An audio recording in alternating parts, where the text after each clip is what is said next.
चाचा, कैसे हो? वालेकुम सलाम। और कैसा अभी आपका कमर का दर्द, घुटने का दर्द? दर्द हो रहा है, बहुत हो रहा है। दर्द हो रहा है अभी भी? चाचा मोहम्मद अली रोड में मसीहा आयुर्वेदिक दवा की दुकान है चाचा, वहाँ पर आप इलाज करोगे ना 100% सही हो जाओगे। लेके चलूं? हाँ लेके चलिए। चलो चाचा, सस्ते में और अच्छे से हो जाएगा, चलो मेरे साथ। चाचा होटल अल हरम के बराबर सामने आप लोगों को मसीहा आयुर्वेदिक स्टोर मिल जाएगा।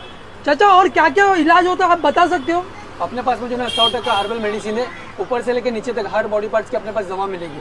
जैसे कि अपने पास में डायबिटीज का है, वजन कम करना, वजन बढ़ाना, सर्दी का सिकफ, नॉर्मल, अस्थमा, एलर्जी, साइनस, इसमें की कोई भी बीमारी हमारे पास लेके आ जाओ और हमारी दवा उसके ऊपर ट्राई करो, 100% रिजल्ट मिलेगा। ये जितने भी प्रोडक्ट देख रहे हो ना, ये हमारे सबसे ज्यादा सेल होने वाले प्रोडक्ट है भाई। हमारे ये जो प्रोडक्ट है ना, आप कॉल के जरिए से भी मंगा सकते हो और अमेजोन पे भी मिल जाएगी। देखो ये भी मेरा ऑर्डर का प्रोडक्ट है, ये भी जा रहा है पार्सल और नीचे भी रखा हुआ है मेरे पास में। हमारा एड्रेस जो है ना, अगर मीनारा मस्जिद के पास से आओगे तो 100 कदम की दूरी पे है, और अगर मसीह बंदर स्टेशन से आओगे तो 2 से 3 मिनट की दूरी पे है, होटल अल हरम के सामने।